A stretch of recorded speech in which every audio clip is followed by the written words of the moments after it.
Hechos capítulo número 5 y vamos a leer los versículos 38 y 39.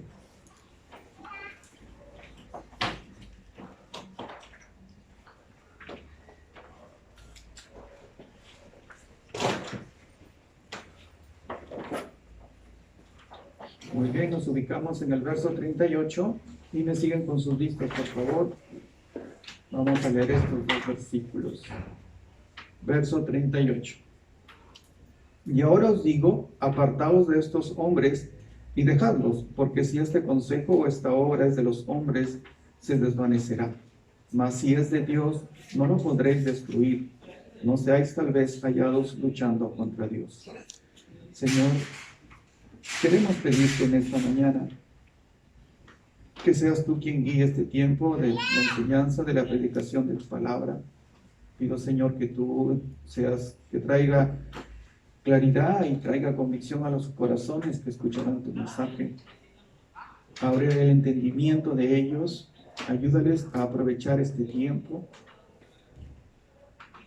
y permite, Señor, que en medio de mi torpeza puedas tú utilizar mi vida para traer luz a la vida de todos los que escuchen este mensaje. Señor, es mi oración en el nombre de Jesús. Amén. Tomen sus lugares, hermanos. Muy bien. En esta ocasión vamos a hablar sobre lo que distingue una iglesia que está saludable de una iglesia que está enferma y muchas veces no es consciente de que está enferma. Y quiero recordarles a través de 10 marcas que distinguen a una iglesia saludable espiritualmente, doctrinalmente hablando, de manera similar o para hacer una ilustración. ¿Qué pasa cuando un niño está enfermo, está con fiebre? Ese niño normalmente está quieto, está ahí, ¿cómo podríamos decir? No tiene ganas de hacer nada, está simplemente ahí enfermo. Pero cuando está sano, ¿qué hace ese niño? ¿Está quieto? No, ¿verdad? Está en constante movimiento. Y algo importante también que entendamos, que movimiento es sinónimo de vida, ¿sí? Y es sinónimo de crecimiento. Cuando una persona se estanca en un lugar, ya sea profesionalmente, laboralmente, espiritualmente, cuando se estanca, eso es sinónimo de que está muriendo. Pero cuando se está en constante movimiento es sinónimo de que está vivo y está creciendo. Eso es muy importante, hermanos, entender ello. Entonces, ¿qué distingue a una iglesia que realmente está saludable espiritualmente hablando? Algunos datos. Actualmente existen más de 4.200 religiones vivas. 4.200 religiones vivas. La pregunta que cualquier persona diría, ¿y cuál es la correcta? Y si perteneces a una iglesia, perteneces a una denominación, ¿cómo tú sabes que estás en el lugar correcto? ¿Cómo sabes que estás escuchando el mensaje correcto? ¿Cómo sabes que la manera de adorar es la correcta? ¿Cómo sabes la manera que tú debes enseñar es la correcta? ¿Cómo lo sabes? Entonces de eso trata, de poder identificar estas 10 marcas que distinguen una iglesia saludable y nosotros poder servir al Señor con mayor diligencia y excelencia, hermanos.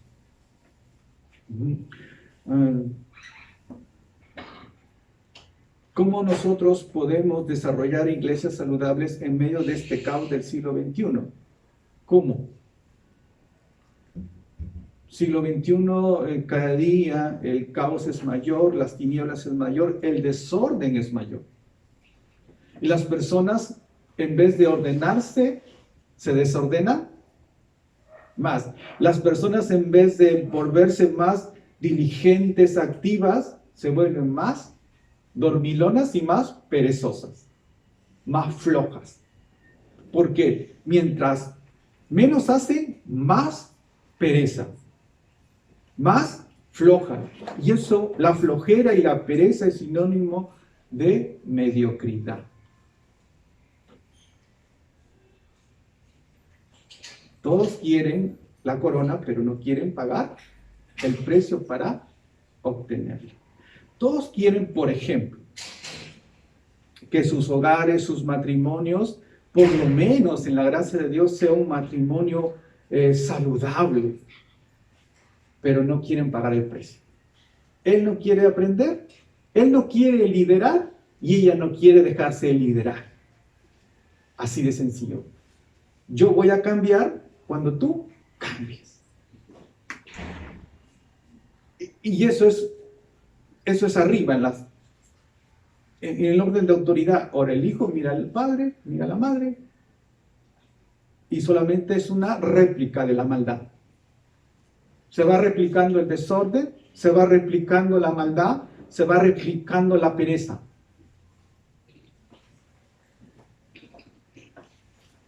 ¿Qué pasa con las iglesias ahora? Lo llevamos al plano espiritual. ¿Qué pasa con las iglesias? Lo mismo, hermanos. Porque ahora vienes a la iglesia y tú vienes en el tiempo que tú puedes. Y tú quieres hacer las cosas como a ti te parece. Porque la autoridad que Dios ha puesto a ti, bueno,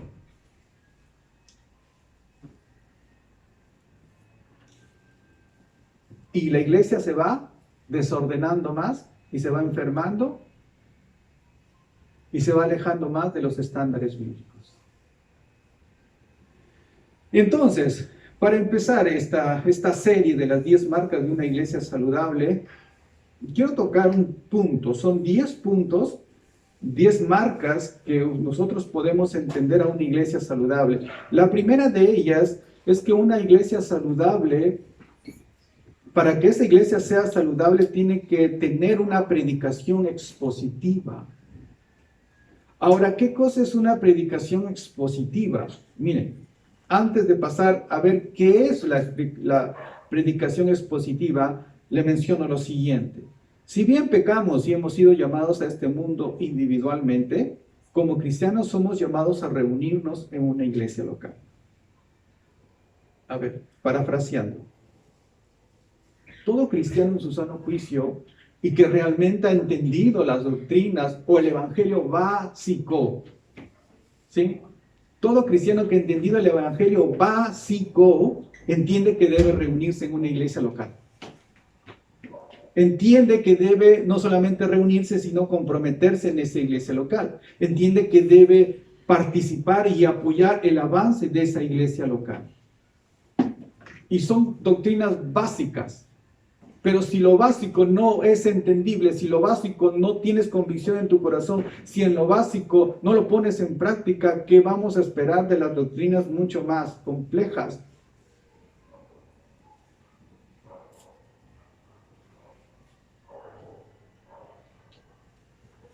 Todo cristiano es llamado a pertenecer a una iglesia local.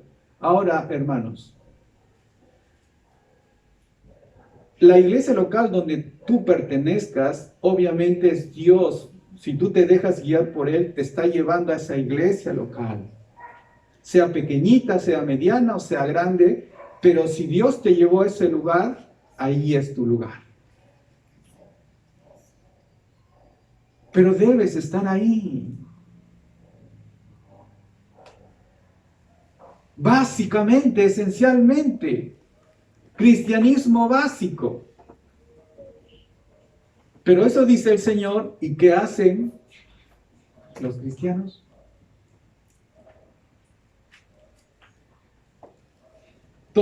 Entonces, con eso en mente, miren, ¿qué es la predicación expositiva?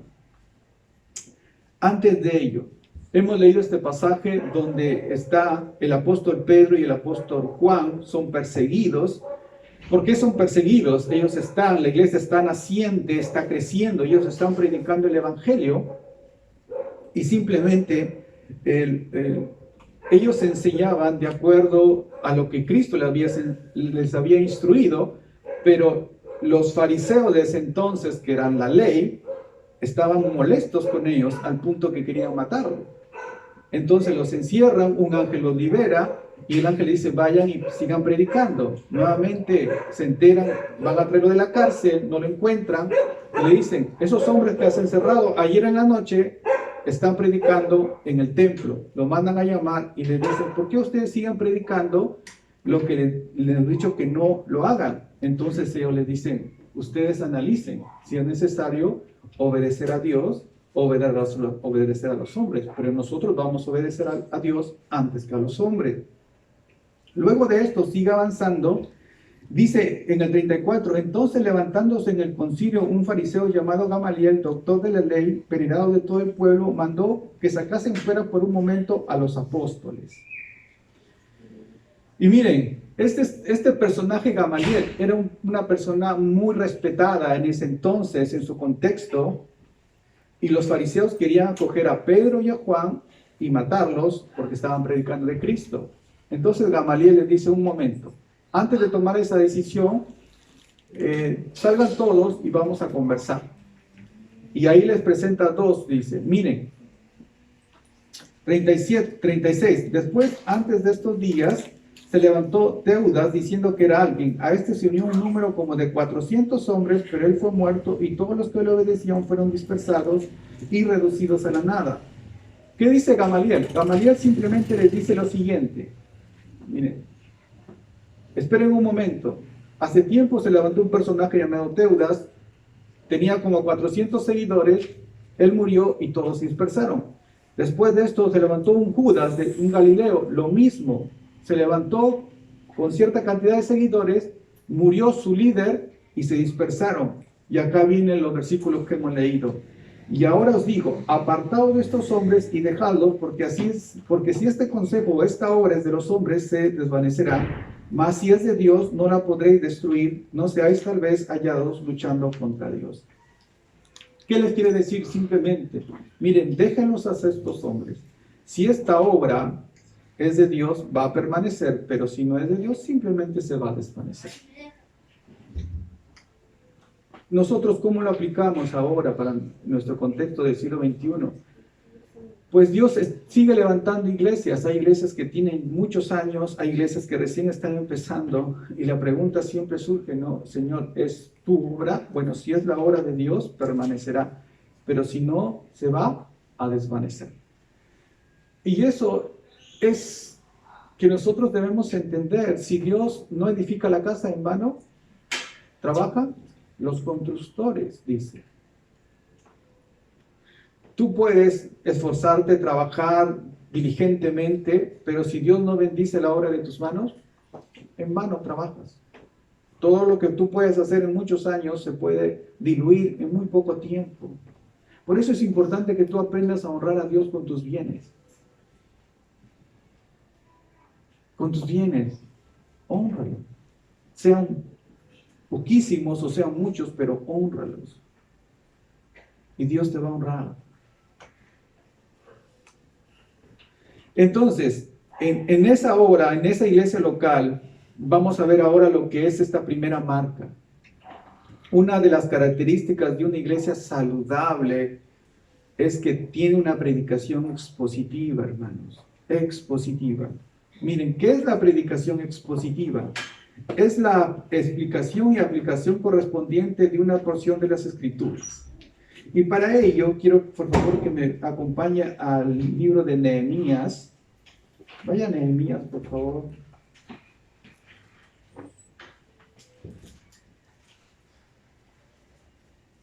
Sí, Nehemías capítulo 8.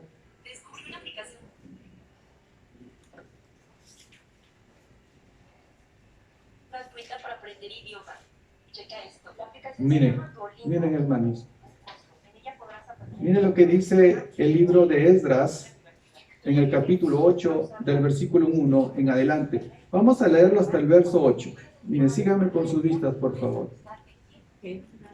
Nehemías capítulo 8. Nehemías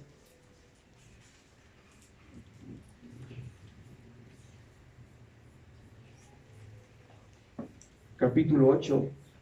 Y vamos a leer desde el verso 1 hasta el verso 8. Solamente me sigan con sus vistas, por favor.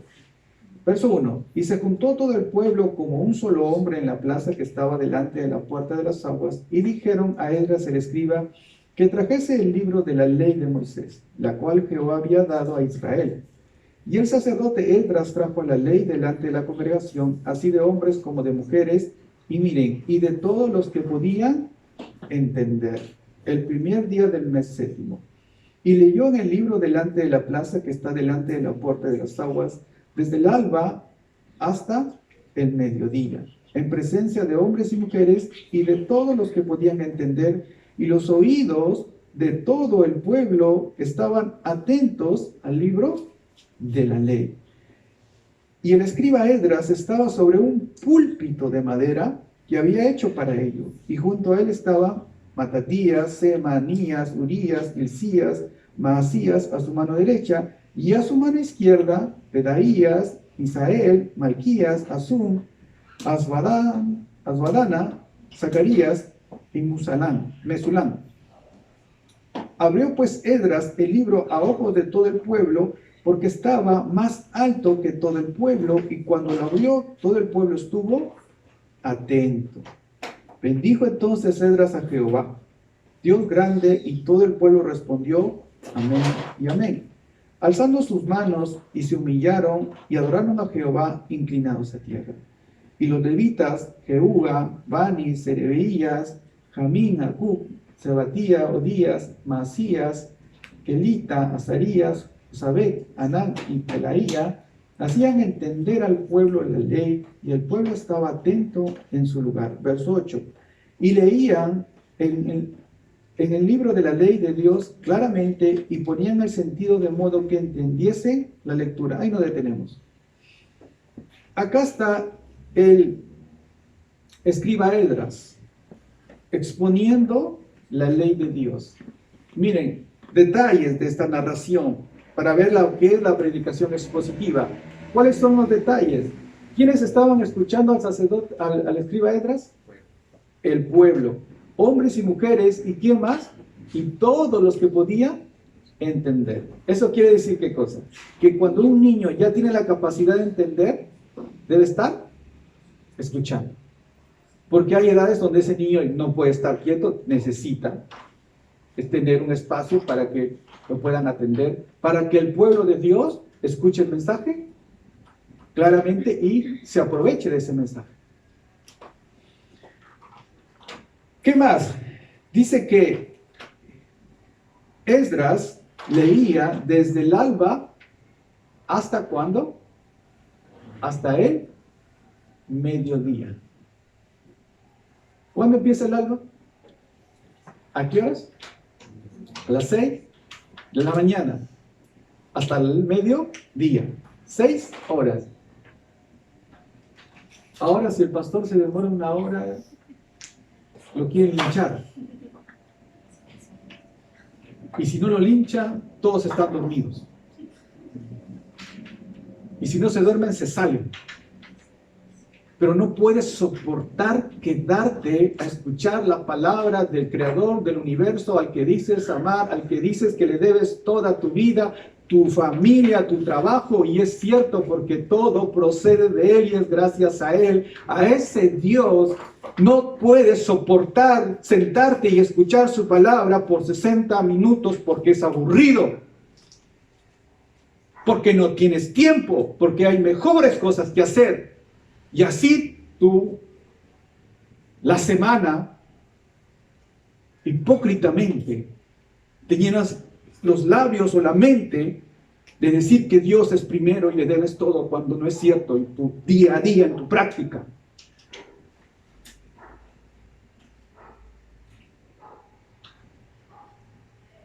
Desde el alba hasta el mediodía escuchaban la ley, y que el pueblo, ¿cómo recepcionaba esa ley? ¿Cómo lo recepcionaba? Dice acá, verso 5, abrió pues Esdras el libro a ojos de todo el pueblo, porque estaba más alto que todo el pueblo, y cuando lo abrió todo el pueblo estuvo dormido. Todo el pueblo estuvo pensando en otra cosa, menos en el mensaje. Miren, detalles también de lo que es la predicación expositiva. Dice que Esdras estaba sobre un púlpito de madera y un poquito más alto que los demás. Entonces se da cuenta que lo que hacemos acá no es un invento que a nosotros nos pareció.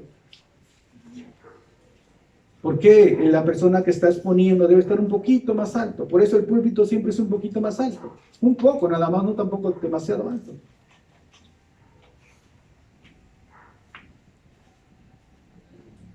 Y el pueblo estuvo atento. Y miren, verso 6. Bendijo entonces Esdras a Jehová, Dios grande, y todo el pueblo respondió, amén y amén. Alzando sus manos y se humillaron y adoraron a Jehová, inclinados a tierra. Hermanos, cuando la adoración es genuina, se nota. Cuando nosotros podemos estar alabando, adorando a Dios, y Dios pone en nuestro corazón levantar nuestras manos en adoración, lo hacemos. Pero eso es algo genuino, eso es algo divino. No es porque una emoción, no es porque a mí me gustó la alabanza, no. Adoración genuina es porque tu corazón se quebrantó y tú te levantaste tus manos, pero eso se nota. Eso es distinto de la falsedad que existe tanto ahora. El pueblo se humilló, el pueblo estuvo atento, y como producto de la predicación expositiva, la misma palabra produce eso en nosotros. Produce convencimiento, hermanos. Es la palabra de Dios quien edifica nuestras vidas. Es la palabra de Dios quien nos convence. No una buena oratoria, no buenos argumentos, sino es la palabra de Dios. Y había hombres al lado de Esdras, a su derecha y a su izquierda. La importancia de la persona que está liderando una congregación, contar con hombres maduros, en quienes se pueda apoyar. Porque la obra de Dios no es una obra para un solo hombre. ¿Y qué hacían los que estaban en su izquierda y en su derecha? ¿Esperando que acabe el culto para que se vayan? ¿O qué hacían? Dice que hacían entender la ley de Dios al pueblo. Y para que le hagan entender la ley de Dios al pueblo, ellos primero tenían que haber entendido la ley. Pero si ellos mismos no entienden la ley, ¿qué vas a enseñar? Si tú no tienes convicciones profundas, ¿qué vas a transmitir a los demás? Si tú no eres responsable con la obra de Dios en tu casa, en tu trabajo, menos en la obra de Dios lo vas a hacer. Dice que estos hombres hacían entender al pueblo.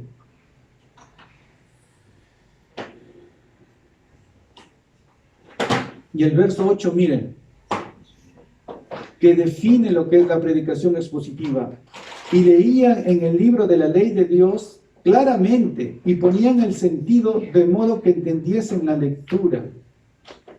Eso se trata, de exponer la palabra de Dios claramente, punto por punto, ordenadamente, sistemáticamente. No tomar un tema, saltarte a otro tema, de irte a otro tema y al final nada aprendiste, porque todo es un laberinto, una confusión. Prefiero enseñarte un punto en particular, desarrollar ese punto en estos 40, 50 minutos y te vayas con eso en tu mente y en tu corazón. ¿Qué aprendiste hoy? ¿Qué es la predicación expositiva? Y es una de las primeras marcas de una iglesia saludable. ¿Y qué es la predicación expositiva? Simplemente exponer el texto claramente y que tú entiendas. ¿Para qué te voy a mencionar que tienes que hacer un exégesis, aplicar la hermenéutica, ver su contexto social, su análisis gramatical? ¿Para qué? Si ese es mi trabajo, coger las cosas difíciles y hacerlo lo más sencillo para que el pueblo entienda.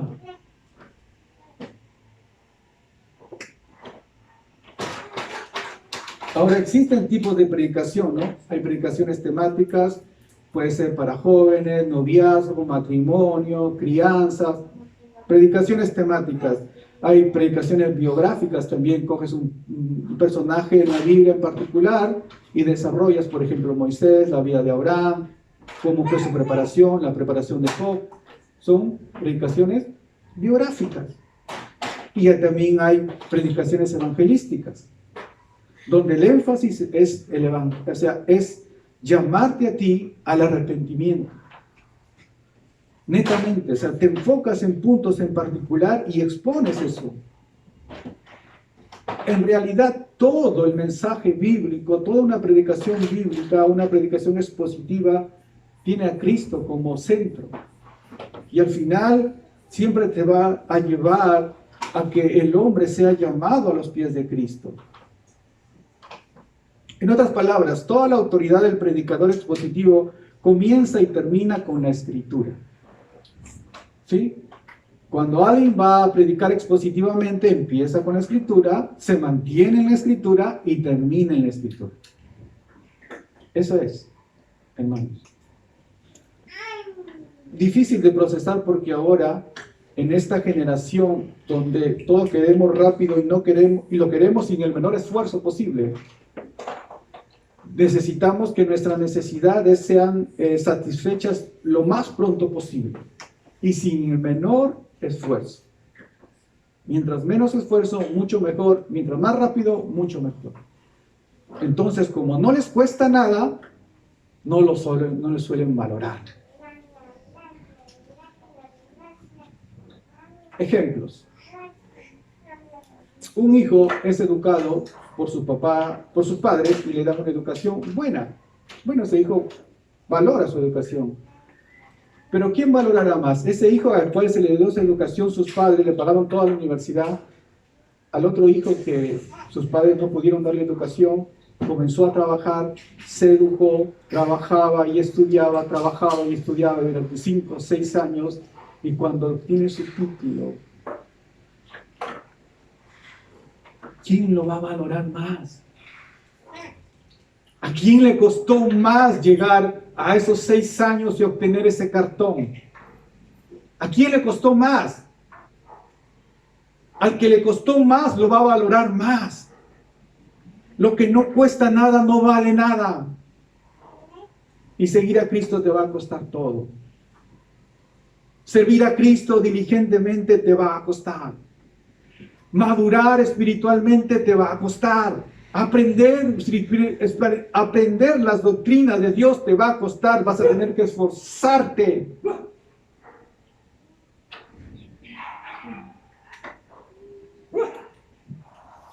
No se crece. El crecimiento no es sencillo. Se suele decir que el camino al éxito es un camino de muchos años, de determinación y perseverancia, y otro tanto más de constancia.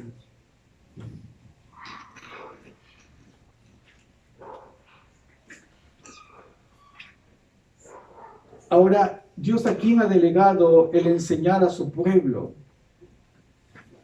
Él escoge a hombres para que enseñen a otros hombres. Lo mismo que ellos aprendieron.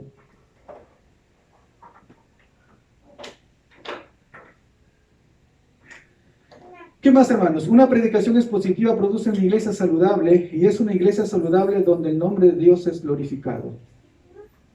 Dios ha creado todo con el poder de su palabra, desde la creación en Génesis 1 hasta el llamado de Abraham en Génesis 12, desde la visión del valle de los huesos secos en Ezequiel 37, hasta la venida de la palabra encarnada en los 4 evangelios. ¿Cómo le plació a Dios salvar a los hombres? ¿A través de qué le plació a Dios salvar a los hombres? De manera particular y de manera bíblica. ¿De qué modo Dios decidió salvar a los hombres? ¿Lo recuerdan?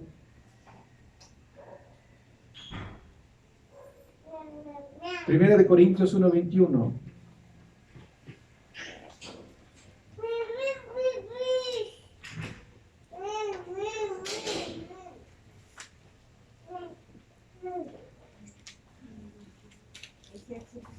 Primera de Corintios 1:21, miren lo que dice.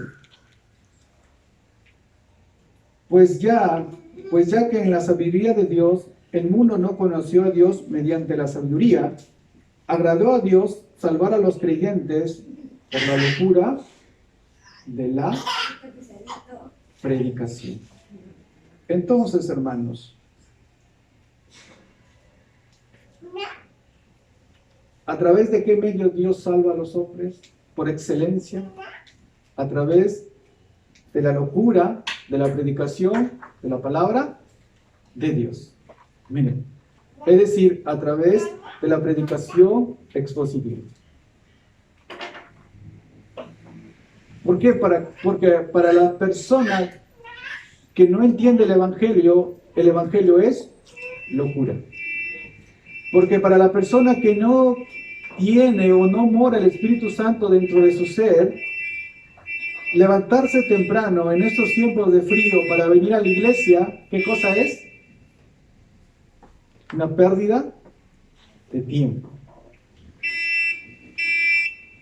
No pueden entender la importancia que es de reunirse en la iglesia local. No pueden entender la importancia de comprometerse con la iglesia local. No pueden entender que es necesario su presencia, porque a través de los miembros de la iglesia local es que la iglesia local siga avanzando. Es locura. No lo entienden. Usted puede mirar a su derecha o a su izquierda y puede darse cuenta, pero no puedes ver la importancia de lo que significa congregarse. Para ti es importantísimo, pero para la persona con la cual estás dialogando no lo es, ¿verdad? Porque es locura. No lo puede entender. No lo entiende. Y si no lo entiende, no lo aprecia. No lo valora.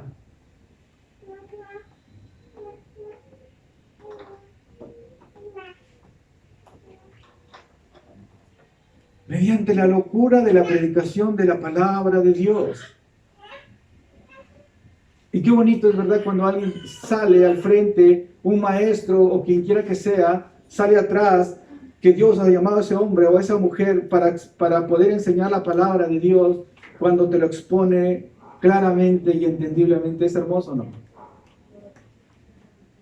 Y tú puedes ver este contraste cuando tú estás acostumbrado a cierto tipo de alimentación. Por ejemplo, haciendo un paralelismo, hay muchas madres que tienen hermanos, ese don exquisito de preparar la comida. Ese hijo y esa hija ha crecido bajo ese nivel exquisito de gastronomía. Cuando él sale a otro lado o va a otra casa y encuentra ese nivel gastronómico más bajo, ¿se da cuenta o no?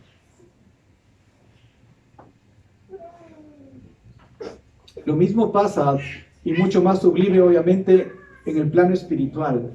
Cuando tú estás acostumbrado a que por la gracia de Dios quien te instruye semana a semana, es una persona que se dedica y te expone claramente y entendiblemente la palabra de Dios.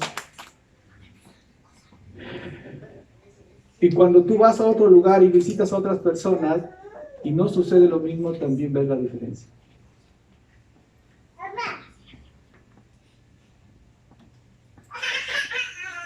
Y esto, hermanos, como comentaba el día de ayer o anteayer, no tiene que ver mucho con la capacidad de la persona, sino con su disciplina de estudiar y de dedicarse. Porque recordemos que muchas veces la disciplina vence al talento. Tú no podrás ser muy talentoso, pero si practicas, te disciplinas, vas a ser mejor que el promedio. ¿Porque tú seas mejor? No. Porque tú te disciplinaste más, porque tú le dedicaste más horas, porque tú ensayaste más. Un atleta. Todos tienen buenas intenciones. Uy, yo quiero ser doctor. Pero no le gusta estudiar. Yo quiero mejorar mi voz, cantar mejor, pero no quiere ensayar.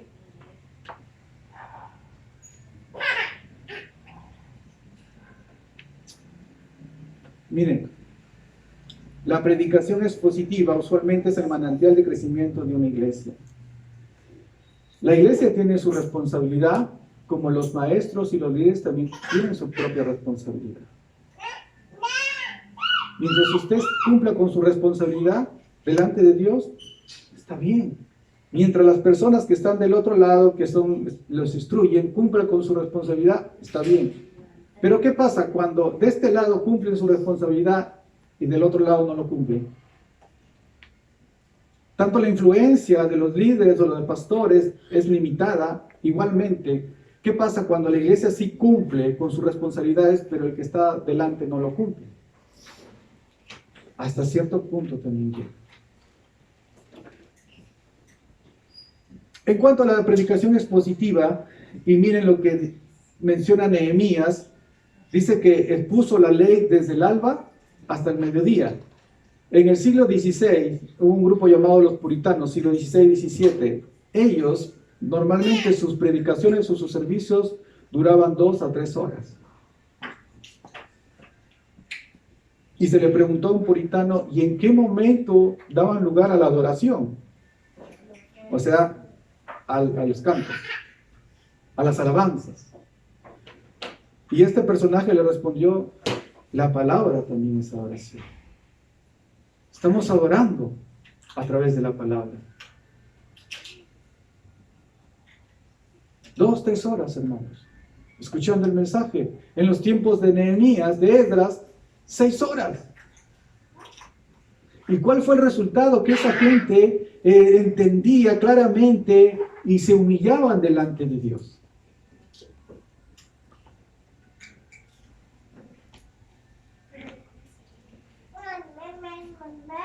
Ahora, 2 cosas, para ir cerrando el mensaje, hermanos. 2 cosas. Primero, nuevamente, no es tanto que tú seas o que tu intelecto sea del promedio superior para que tú puedas exponer la palabra de Dios. Es que el Señor te haya llamado en primer lugar. Y en segundo, es que tú te decidas a disciplinarte.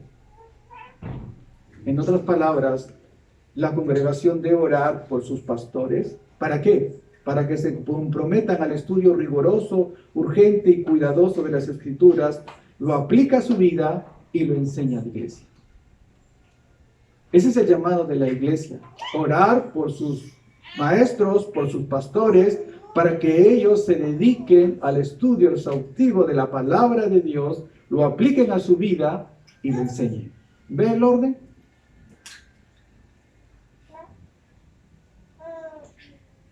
Pero también otra cosa. La iglesia debe orar por ella misma para que se comprometa a escuchar la palabra de Dios también de manera expositiva. Usted cuando venga, dígale, Señor, ayuda a mi hermano, a mi hermana, a que preste atención al momento de la predicación. Tú convéncelo, Señor, quítale la pereza, quítale la flojera, porque de aquí termina el servicio y otra vez vuelve la vitalidad, ¿verdad? Acá en la iglesia, y especialmente cuando vas a escuchar la palabra de Dios, te da de todo. Te da sueño, pereza, y ver tu rostro, tus ojos, todo te da. Se acabó el servicio, se acabó el mensaje, otra vez volviste a la vida. ¡Qué lindo! Y así te vas tranquilo a casa, Señor, ya cumplí, ya fui a tu iglesia, ya está. Ya está, esa es la vida. O sea, hemos normalizado nuevamente la mediocridad, no solamente a nivel espiritual, sino también social, laboral. Dentro de los matrimonios es un caos. Es normal que él le grite a ella y que se griten.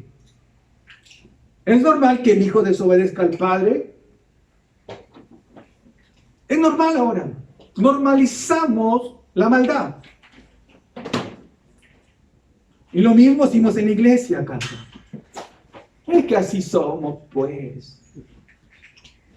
Es que no pude dormir anoche porque a las 2 de la mañana estaba... escuchando una prédica en mi teléfono.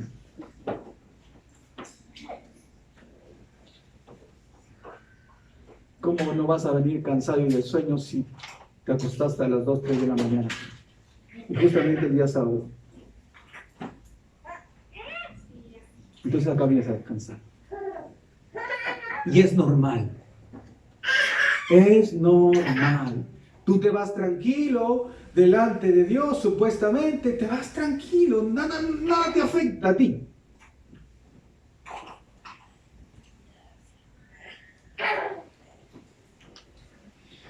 Entonces, hermanos, cuando usted durante la semana y especialmente cuando se trate de venir a la casa de Dios, ore por su pastor, ore por sus líderes, que los guarde el Señor, que se dediquen a estudiar el mensaje, a prepararse, a traer un alimento sólido, y también por sus hermanos. Señor, ayúdame a mí mismo en primer lugar.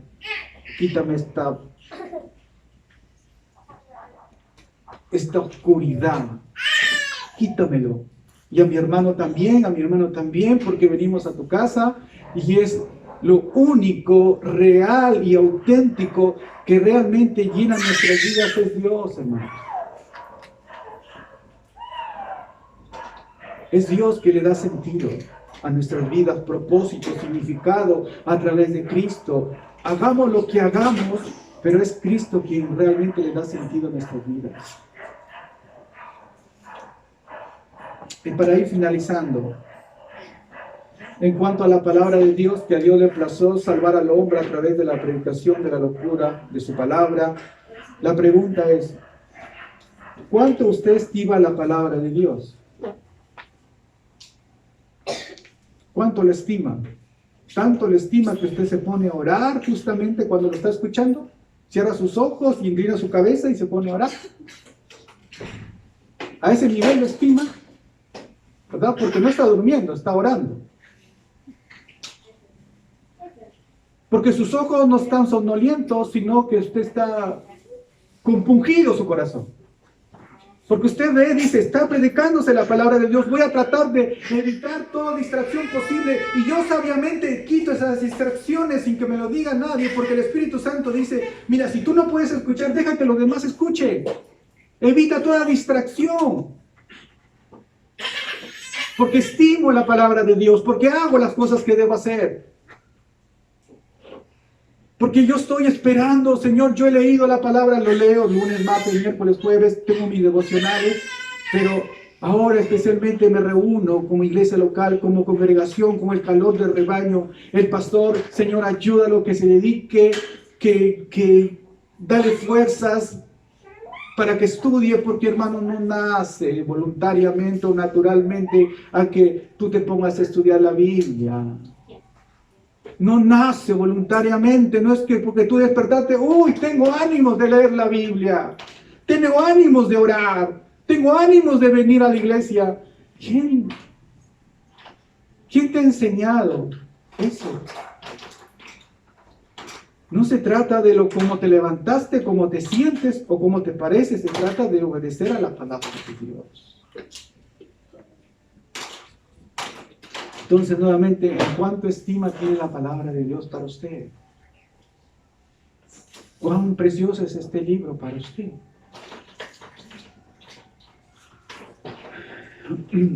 Termino con lo siguiente. En el siglo XVIII, en el avivamiento inglés, a través de los hermanos Wesley y otro personaje llamado John Wesley, si no conoce a estos personajes, lo puede buscar y leer un poquito de historia cristiana. Pero el siglo XVIII, en estos dos hombres, Dios utilizó, los hermanos Wesley. Y especialmente con Juan Wesley va la siguiente anécdota histórica. Él estaba sirviendo en un lugar, en una parroquia realmente. Y el obispo que estaba a cargo de esa parroquia,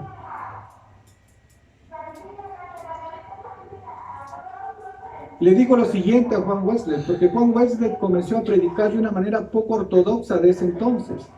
O sea, esa ortodoxia que existía a través del clérigo católico romano, Wesley comenzó a predicar de manera distinta, de manera diferente, de manera poco convencional. Cuando digo poco ortodoxa, es poco convencional.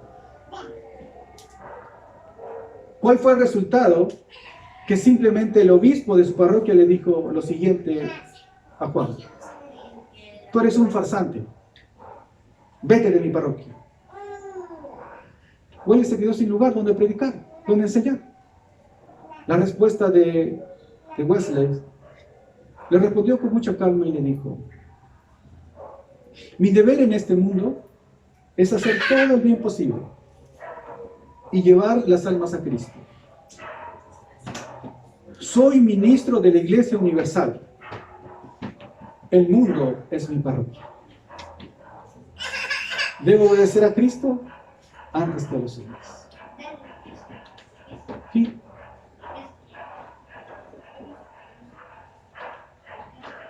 Si Cristo es realmente tu Señor, tú debes obedecer. Amén. Señor, gracias por este momento. Gracias, Padre. Oramos para que tú seas el que nos ayude a escuchar tu palabra atentamente y a evitar toda distracción, Señor. Que seamos personas sensatas y sabias y cada uno haga todo lo que tenga que hacer para que al momento de escuchar tu palabra no existan distracciones. Oramos para que tú nos des sabiduría y sea tu Espíritu Santo quien abra nuestro entendimiento y produzca los cambios correspondientes. Porque cuando eso pasa, esos cambios son genuinos y permanentes y constantes y van creciendo. Pero cuando solamente son puras emociones, nuevamente, como el perro vuelve a su vómito y la puerca al lodo, así, Señor, vuelve la persona que dice conocerte, pero realmente no te conoce. Señor, oramos en el nombre de Jesús. Amén.